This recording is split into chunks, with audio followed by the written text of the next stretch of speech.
En este programa vamos a trabajar con las fórmulas de las potencias y también ver cómo se puede obtener una impedancia de un elemento a partir de su potencia. El apartado A nos pide la potencia de la fuente real.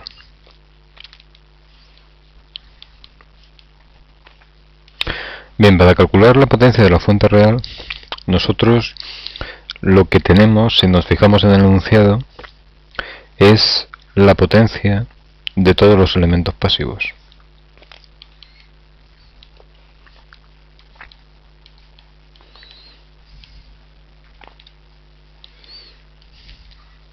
Es decir, estos elementos pasivos pues son Z1, Z2 y nuestro dipolo. Por tanto, si tenemos las potencias de una serie de elementos del circuito y nos falta solamente la potencia de uno, lo que podemos aplicar es el teorema de Bucherot.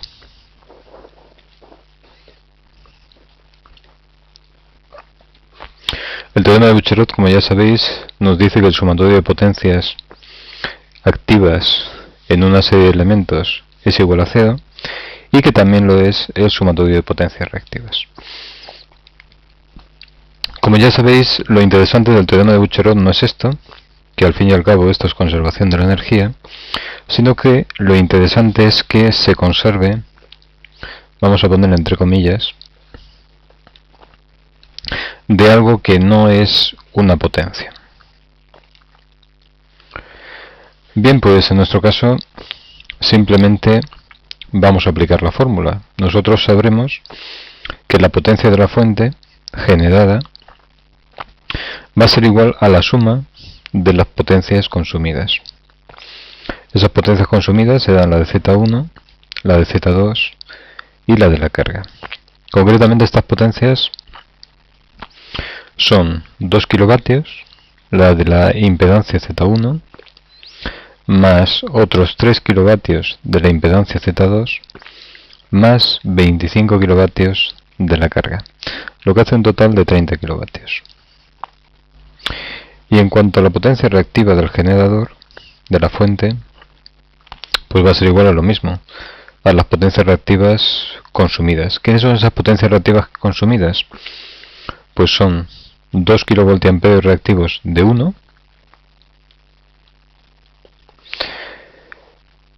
2 kilovoltiamperios reactivos, pero fijaos que son generados de la impedancia Z2. Tenemos aquí arriba el dato, más 20 kilovoltiamperios reactivos consumidos de la carga. Bien, pues en este caso tenemos 20 kilovoltiamperios reactivos. Luego la potencia de la fuente, potencia valente compleja, será 30 más 20J kilovoltiamperios. Vamos con el segundo apartado.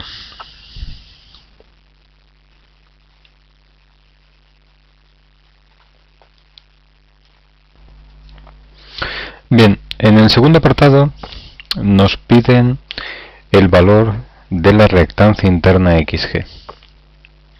Para obtener XG, fijaos que nosotros podríamos plantear una malla, o podríamos plantear una ecuación de malla aquí. Concretamente, aquí tenemos una malla cuya intensidad sería I sub 1 y de la cual conocemos esta tensión y conocemos esta tensión de aquí. Bien, esta tensión, si recordáis el enunciado nos decía que la tensión era igual, no vamos a recordarlo, la tensión tenía una forma de este tipo, es decir, tenía 120 voltios eficaces, luego su expresión será de este tipo, y la pulsación, que es un dato que no venía, lo vamos a suponer, pues vamos a ponerle 100 pi. Bien, vamos a tomar una frecuencia de 50 Hz, que es la frecuencia estándar a nivel de Europa, lo que supone, como ya sabéis, pues una pulsación de 100 pi radianes. Como os decía, conocemos el valor de esta tensión, conocemos el valor de la tensión que hay aquí, pero claro, estamos operando con números complejos. Por tanto, la ecuación de la malla 1 tendría la siguiente forma.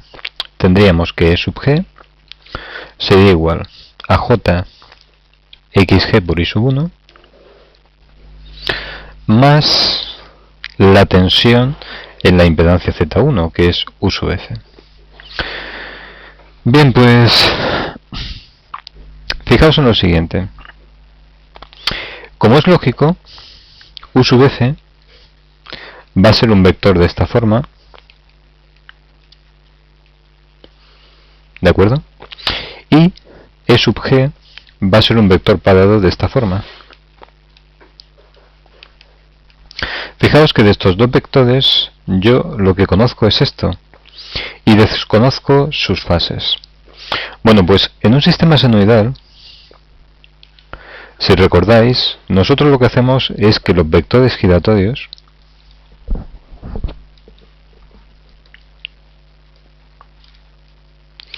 los paramos y obtenemos un vector U. ¿Dónde paramos los vectores? Pues fijaos que al haber un vector giratorio, yo puedo parar ese vector donde quiera. Puedo parar ese vector U aquí, lo puedo parar aquí, o lo puedo parar aquí arriba o aquí abajo. Ahora la pregunta o la cuestión es la siguiente. Si yo tengo vectores giratorios, y por ejemplo aquí tengo U, y aquí tengo E, vectores que tienen un desfase entre sí, lo que es lógico es que nosotros tendremos que parar los dos vectores a la vez. Es decir, E sub g y U deben pararse a la vez.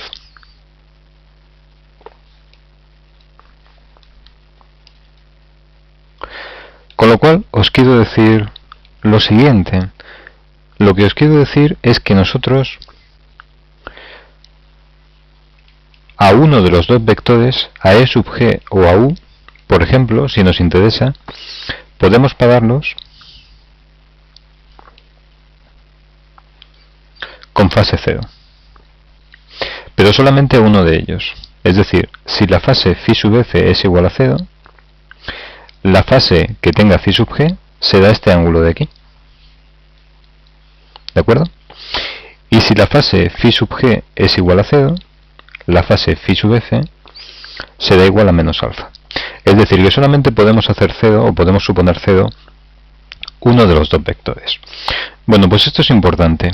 En esta ecuación, ¿qué vector nos interesa más tener parado? ¿Y qué vector nos interesa, qué vector nos interesa más tenerlo parado a 0? Bueno, pues nos interesa tener parado a 0 probablemente el vector E sub g. ¿Por qué? Pues para complicar lo menos posible el término de la derecha. Bueno, pues de esta forma yo lo que voy a hacer es suponer que U sub f es igual a 100 por e elevado a j0 y voy a suponer que E sub g pues es igual a 120 por e elevado a j phi sub g. Bien, segunda cosa. Segunda cosa es determinar cuánto vale I sub 1. ¿Cómo podría yo determinar cuánto vale I sub 1? Pues yo podría determinar cuánto vale I sub 1 aplicando la fórmula de la potencia, diciendo que la potencia de la fuente sería la tensión en bornes de la fuente, que es U sub f, por la intensidad que suministra la fuente, que es I sub 1 conjugado.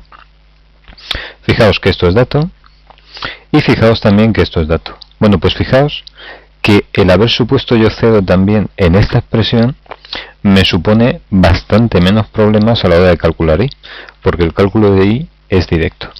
¿Quién sería I sub 1? Pues I sub 1 sería la potencia de la fuente conjugada partido u sub f conjugada. La potencia de la fuente conjugada la hemos obtenido antes y u sub f es simplemente un número real. Bien, esto, perdón, tener en cuenta que son kilos por 10 a la 3, por tanto si hacemos la división, que es muy fácil, son 300 menos 200J. ¿Vale? Bueno, pues vamos a aplicar la ecuación de malla.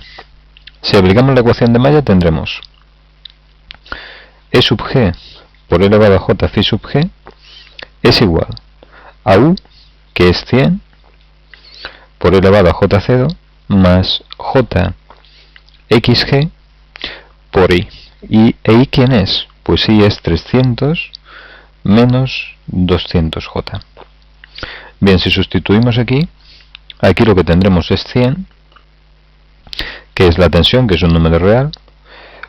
Xg por 200 por j se dan más 200 xg. Y 300 por xj se dan más j xg por 300. ¿Cómo resolvemos esta ecuación en el que esto es conocido? Son 120. Pues fijaos que en esta ecuación lo que nosotros vamos a hacer, tenemos dos incógnitas, este tipo de ecuaciones, normalmente nosotros sacamos módulos y argumentos. Bueno, pues si aplicamos la de módulos, fijaos que el módulo de lo que hay a la izquierda es 120 y el módulo de lo que hay a la derecha será la parte real, que es esta, al cuadrado,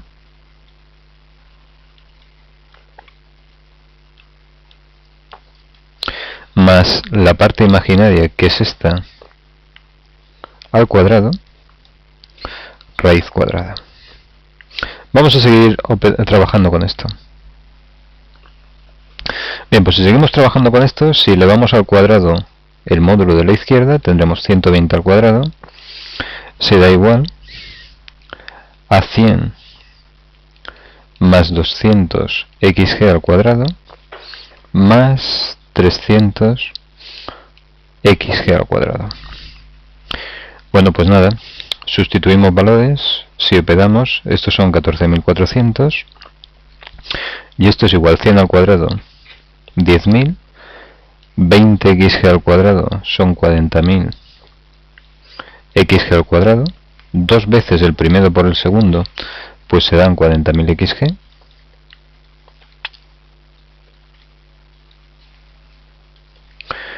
Y el cuadrado de la otra parte, pues se dan 300 al cuadrado, 90.000 xg al cuadrado. Bien, pues si sumamos, tenemos una ecuación de segundo grado, que es la siguiente. Tenemos términos en xg, 130.000 xg al cuadrado, más 40.000 xg, menos 14.400 menos 10.000, que serían menos 4.400. Bueno, pues ahora lo que hay que determinar aquí son las raíces. Como ya sabéis que yo estoy bastante empeñado con el tema de MATLAB, pues lo que vamos a hacer es resolver esto mediante MATLAB.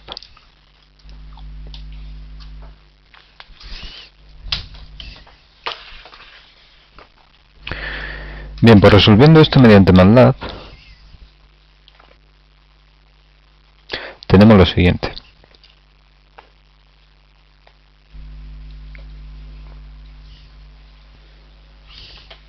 Bueno, aquí tenemos MATLAB. Lo voy a poner en la parte de abajo y os voy a enseñar cómo se sacan las raíces de un polinomio. Sacar las raíces de un polinomio es muy fácil. Tenemos que definir una matriz que tenga los coeficientes de ese polinomio. En nuestro caso, coeficiente al cuadrado 130.000, coeficiente de x elevado a 1 40.000 y coeficiente 0 menos 4.400. Bueno, pues la función de MATLAB que saca las raíces de ese polinomio de segundo grado, el que sea, es roots. Bueno, pues si hacemos root de a, obtenemos las dos soluciones, menos 0,3937 y 0,0860.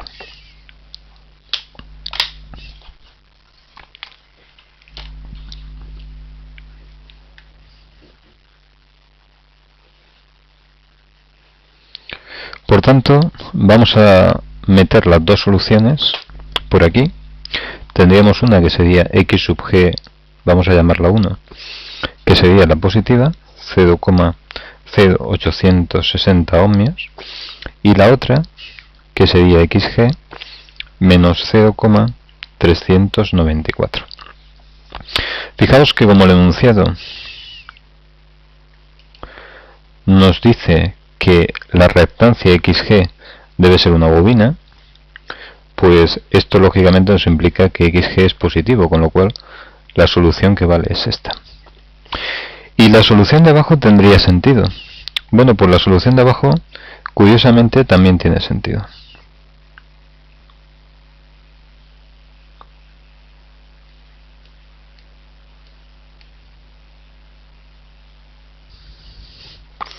Bien, fijaos en lo siguiente. Me he permitido poneros aquí un dibujo, y el dibujo que os he puesto es el de la ecuación de Maya. Es decir, que el vector E sub g tiene que ser igual al vector caída de tensión, en nuestro caso J omega LG, que es xg, multiplicado por I sub f. Fijaos que I sub f es este valor, lo conocíamos, y fijaos que U sub f también lo hemos supuesto como U sub f igual a 0. Bueno, pues fijaos que lo que hemos hecho es sumar este vector de aquí al U sub f, de tal manera que nos ha dado esto de aquí, este vector, y nos da este E sub g. Fijaos que multiplicar jxg por I sub f, como ya sabemos, como j es elevado a j pi medios, esto lo que hace es aumentar el valor de I sub f y sumar argumentos, es decir, phi más pi medios, con lo cual lo que estamos haciendo es añadir aquí pi medios al vector I sub f. ¿De acuerdo? Pero ¿qué pasa con la solución negativa? ¿La solución negativa tiene sentido? Pues fijaos que la solución negativa también tiene sentido. La solución negativa sería esto. Sería E sub g sería igual a menos j partido omega c por I sub f más U sub f. ¿Qué significa esto de aquí?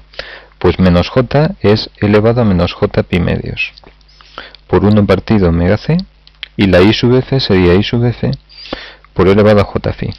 En este caso, si la reactancia fuese negativa, ¿qué pasaría?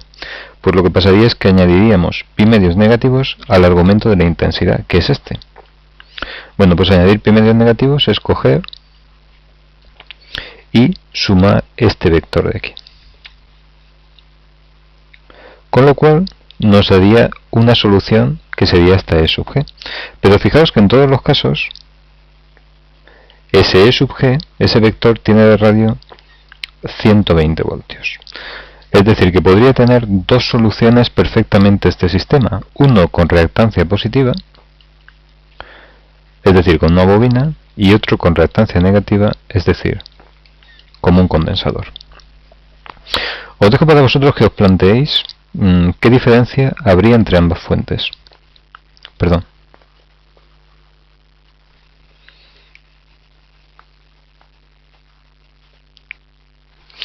Exactamente, que planteéis qué diferencia habría entre ambas fuentes. ¿De acuerdo? La E sub g más LG y la E sub g más CG. En cuanto a potencias. A potencias internas. ¿Vale? Y que lo resolváis y que me mandéis, si queréis, un correo para ver qué es lo que habéis obtenido.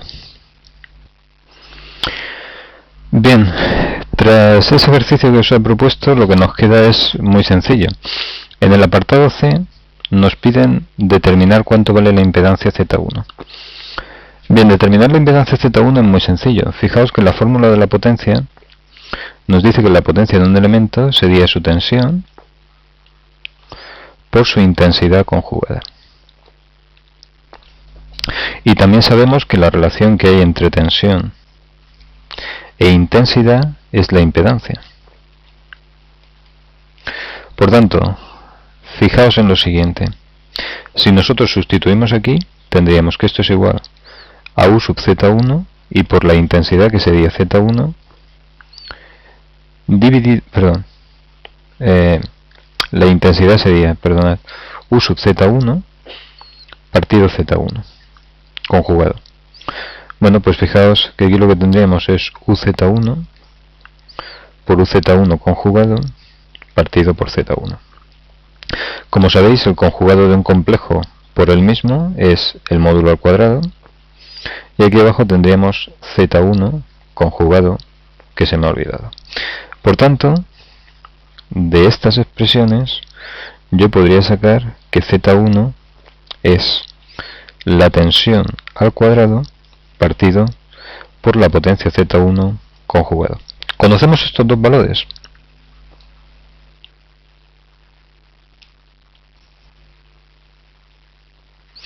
Bueno, pues la verdad es que sí que lo conocemos. La tensión de Z1 es U sub F. Conocemos también la potencia, que estaba en el enunciado. ¿De acuerdo? Por tanto, conocemos los dos valores. Vamos allá. Perdón, me he saltado uno. Conocemos los dos valores, vamos allá. Bueno, pues tendríamos UZ1 sería 100 al cuadrado, dividido SZ1, que son 2 menos 2J, ¿de acuerdo? Porque hemos conjugado, por 10 a la 3, porque está en cabeas, ¿vale? Y esto es porque hemos conjugado el vector. Bueno, pues si hacemos operaciones, esto es 2,5 más 2,5 J ohmios. Si quisiéramos saber la inductancia, pues sería 2,5, que es la reactancia, partido por omega. ¿De acuerdo? Esta es la expresión que ya conocemos para una reactancia. Bien, pues esto era muy fácil. El vector D. El apartado D. El apartado D nos pedía el valor de la impedancia Z2. Bien, pues con la impedancia Z2 vamos a hacer algo parecido. Pero fijaos que de la impedancia Z2 no conocemos ni la tensión ni la intensidad. Vamos a ver si no me equivoco. Y volvemos al ejercicio original. No. Ahora sí. Fijaos que de Z2 solamente conocemos la potencia, pero no conocemos ni I sub F ni esta tensión. ¿De acuerdo? Bueno, pues como no conocemos, perdón, esto debería ser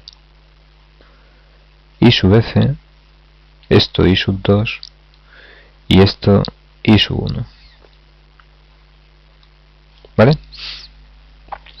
Bueno, pues fijaos que como no conocemos ni la tensión ni la intensidad, lo que vamos a hacer es sacar la intensidad I sub 2. Vamos a ver cómo la sacamos. ¿De dónde podemos sacar la intensidad I sub 2? Bueno, pues la intensidad I sub 2 la podemos sacar de la siguiente manera. La intensidad I sub 2 la podemos sacar de la siguiente manera. Fijaos que tenemos Z2, la intensidad I sub 2, aquí tenemos la carga,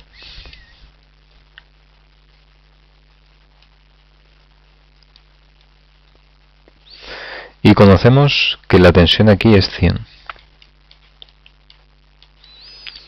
Bueno, pues fijaos que conocemos toda esta potencia. ¿Cuánto vale toda esta potencia de 2 más la carga? Pues la potencia de 2 más la carga vale 3 menos 2J más 25 más 20J. Es decir, toda esa potencia vale 28 menos 18J kilovoltiamperios. Por tanto, yo puedo sacar la intensidad I sub 2 conjugada como la potencia que consume 2 más la carga partido por la tensión de 100 voltios. Bueno, pues esto es muy fácil. Sería 28 menos 18J por 10 a la 3, porque estamos expresándolo en kilos, dividido por 100. Es decir, esto se va con esto. Y esto nos quedaría 280 menos 180J. Bueno, pues si conocemos I sub 2, podemos sacar muy fácilmente cuánto vale la impedancia Z2. Fijaos que utilizando la fórmula de la potencia, de nuevo sería la tensión de Z2, que no es dato, por I de Z2 conjugada. Pero como existe una relación, que es la ecuación de definición, entre Z2 e I de Z2 y la impedancia, si sustituimos aquí tendremos Z2 por I de Z2 por I conjugada de Z2. Esto es el cuadrado del número complejo, con lo cual podemos sacar Z2 de manera casi inmediata. Bueno, pues simplemente el módulo, si lo sacamos de aquí, el módulo de este número complejo sería cuadrado de la parte real más cuadrado de la parte imaginaria. Esto sería igual a 332,8 amperios. Bueno, pues de aquí obtenemos que Z2 sería igual a S de Z2 partido por 332,8 amperios. Y esto es igual, si sacáis datos, a 0,027 menos 0,018 J ohmios. ¿Qué significa? Pues que esto es un condensador más una resistencia. Bueno, ya acabamos. Último apartado es la tensión en bornes de la carga.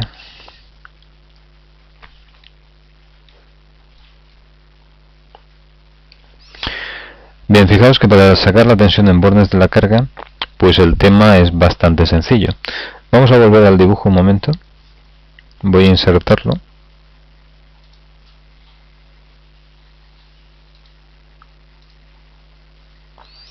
Bueno, si os fijáis en el dibujo, ¿de acuerdo? Si os fijáis en el dibujo, fijaos que para obtener esta tensión, la tensión en la carga, pues también podemos aplicar una ecuación de malla. Esta malla de aquí, que esta intensidad, como ya os he dicho, está equivocada, es I sub 2. ¿Vale? Esta es I sub 2, esta es I sub 1. Bueno, pues si hacemos esa intensidad de malla con I sub 2, que insisto que no es esta, que es la de arriba, ¿vale? Tendríamos que la tensión de la carga más Z2 por la intensidad en Z2, que es I sub 2, vaya con que sigue por aquí, ¿vale? Menos la tensión U sub F sería igual a 0. Esto es un dato. Z2 lo conocemos del apartado D. La I sub 2 también, pero la I sub 2 no os confundáis que no es esta, que es esta de aquí, ¿vale? La I sub 2 también es un dato. Por tanto, ¿quién es la U sub C? Pues la U sub C sería simplemente la tensión U sub F menos Z2 por I sub 2. Y esto sería igual a 100 menos 0,027 menos 0,018J, que os recuerdo que es Z2, por la intensidad I sub 2, que es 280 menos 180J. Bueno, pues si hacéis este producto, yo no lo voy a hacer ya en MATLAB porque es muy sencillo. Estos son 25,68 más 9,9J. Valor eficaz, por si lo queréis, pues el valor eficaz de la tensión en la carga, que se da al cuadrado de la parte real más la parte imaginaria, es igual a 96,2 voltios. Por favor, tened cuidado con esto y no os confundáis, os insisto que no son estos.